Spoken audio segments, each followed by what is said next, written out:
So Senator Josh Hawley came out against the bipartisan infrastructure deal worked on by Biden with a number of Republicans who actually crossed the aisle to vote for it. The final vote was like 69 in favor of it. That's way more Republicans than even I thought was possible. I thought there's no way he's going to get that many Republicans. Turns out he did. Let's see what Josh Hawley's objection to the bill is. Take a look. It's not really about infrastructure at all. It's about woke politics. Why is President Biden so enthusiastically for it? Because it advances his far left agenda. The Green New Deal, elements of it across this bill, the climate change agenda, it's stuffed into this bill, quotas for this, that, and the other in this bill. So this is a bill that is about the woke political agenda of the left. It is being paid for with this massive pork barrel spending. And I just hope Republicans will open their eyes to what's actually in the bill. You know, when you get a bill this late in the process that's 2,700 plus pages long, sometimes it's tempting not to actually look and see what's in the bill. Folks should look and see what's in this bill. I think it's going to be awfully hard to explain to Republican voters that we have gone along, or some Republicans have gone along with this kind of an agenda, this sort of a social agenda, this kind of a pork barrel spending. And so I think it's absolutely vital that Republicans take a principled stand and say we're not going to be part of Joe Biden's left-wing agenda. We're not going to advance his woke political agenda. We're going to stand up for the principles that we share and believe in as Americans. We're going to stand up for some basic fiscal responsibility. And for those reasons, we're going to vote no on this bill. Thanks for having me. He's talking about fiscal responsibility. He and all the Republicans supported Donald Trump's 2017 tax cuts for the rich bill, which added almost $2 trillion to the deficit. And now he wants to talk about fiscal responsibility. 83% of the benefits of that bill went to the top 1%. I don't want to hear anything about fiscal responsibility. You blew up the debt and the deficit simply to give the rich more money when they already have almost all the money. So I don't want to hear it. Now he brings up, this is woke politics. That's what this is. This is far left politics. Let me tell you what's in the bill.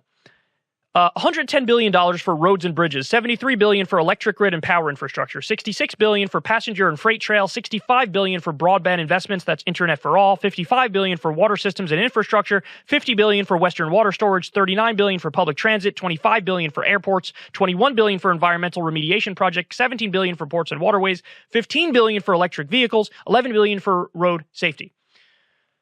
That is the most traditional infrastructure bill I've ever seen in my life. It doesn't get any more traditional than that. So look at the arguments he's making. I mean, this is such hacky, disingenuous shit. Hold on. I'm looking for my own notes here. I'm getting lost in my own damn notes. Here we go.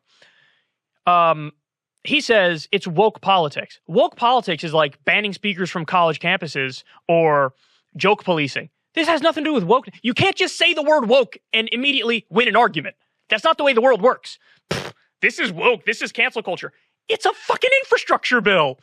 It's an infrastructure bill. It fixes the roads and the bridges. How is that woke? And if that is woke, then sign me up for woke, because wokeness sounds awesome if that's the case.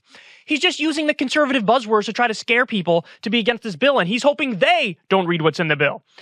He calls it the far left agenda. Again, if you want to say that infrastructure is quote-unquote far left, okay, thank you. That means that far left stuff, as per usual, is very popular. And I'll take it. And by the way, when you look at the polling that I've seen on infrastructure stuff, this stuff is 70, 80% plus in terms of support among the American people. There's a reason why he's doing this, guys. He's doing this because when he pushed for the $2,000 checks, which was a wonderful thing, by the way. He pushed for the $2,000 checks. He didn't get a big bump in fundraising. He didn't get any more recognition. In fact, the Republicans in D.C. turned on him and started yelling at Hawley when he did that. But guess what? When he went all stop the steal and sided with the attempted insurrectionists in D.C. and put his fist up and was questioning the results of the election, when he did that, he got a 3,550% bump in fundraising. So he is attempting to appease the base. And now Josh Hawley has gone all in on the culture war and has totally abandoned any semblance of economic populism. Again, he acts like he's the populist, the biggest populist on the right. The only thing he was for was the $2,000 checks. You know what else he's in favor of? This is the part he tries to hide. Right to work laws, which are anti-union laws. It's really right to work for less. Unionized workers make 11% more than non-union workers. He's for right to work. He wants workers to make 11% less. He was against the vote on the $15 minimum wage in the Senate. He's against the PRO Act, which is phenomenal pro-union legislation. In 2018, he was for a balanced budget amendment, which of course is something that would obliterate working people, because what are they going to do? They're going to go right to the programs that help regular people and try to cut those to balance the budget, balance it on the backs of working people. This guy is not a populist. He's not a populist at all. This guy's a fraud. He's a fake populist. And now he's just like the rest of them. He's all in on the culture war, except he's worse than the rest of them. How did you get outflanked on your left by Mitch McConnell? Mitch McConnell outflanked Josh Hawley on his left. Mitt Romney outflanked Josh Hawley on his left. You're not even for an infrastructure bill? Are you kidding me? And to call Biden far left, I mean, it's just a joke. Again, this is the guy who voted for the Patriot Act and the Iraq War and NAFTA and the crime bill and the bankruptcy bill. I have so many criticisms of Joe Biden, but they're accurate and they're factual and they actually reflect his record. And I disagree with his record. I disagree on the substance. You just straw man him. Oh, he's far left. What? What are you talking about? Joe Biden far left? Are you kidding me? What a joke. So, I mean, it's the saddest thing I've ever seen. Josh Hawley is a fraud. He's no populist at all. He's not for helping working people. He's for saying conservative buzzwords and trying to get more donations from the Trump people. That's what it is. Because if you're calling an infrastructure bill woke, I mean, that's just bottom of the barrel, disingenuous, nonsense argumentation. And he knows that. And he knows that. He even said the thing about the Green New Deal is even annoying. He brings up the Green New Deal and trying to get the start of the Green New Deal. He's taking that talking point from Trump. By the way, the thing that is most likely to be left on the cutting room floor, well, he's talking about the bipartisan bill here, not even the human infrastructure bill here. He's talking about the bipartisan infrastructure bill. Having some electric vehicles in it is the Green New Deal? Are you kidding me?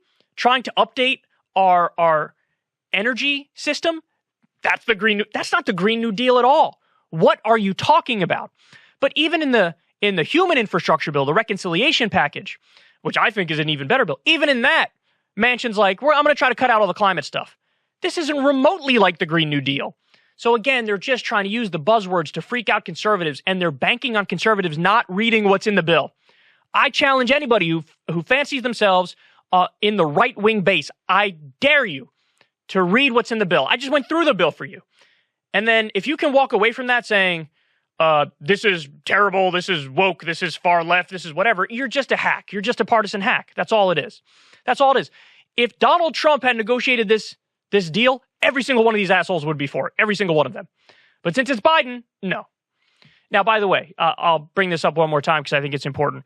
Biden was able to get this likely because he's an old school politician and he's a backslapper, and he brought all these Republicans into his office and he was like, what do you want? What do you need? I'll hook you up. So, Tom Tillis, far-right senator from North Carolina, was in favor of this bill. Okay, why was he in favor of this bill? Probably because Biden was like, I'll give you something for North Carolina. How many jobs do you want? What industries do you want it in? I'll hook you up. I'll make sure you win re-election. So that's how you get politics done. I like the carrot or stick approach. He apparently just likes the carrot approach. But if it worked, it worked. So credit where it's due. To get 69 in total in the Senate to be in favor of it means you got a lot of Republicans, means you did work behind the scenes. So to be outflanked on your left from some of the worst people, from Mitt Romney, Thurston Howell III, outflanked Josh Hawley on his left, saddest thing in the world. Nobody better ever call this guy a populist ever again. If I see it, I'm going to rip it to shreds because his record says the total opposite.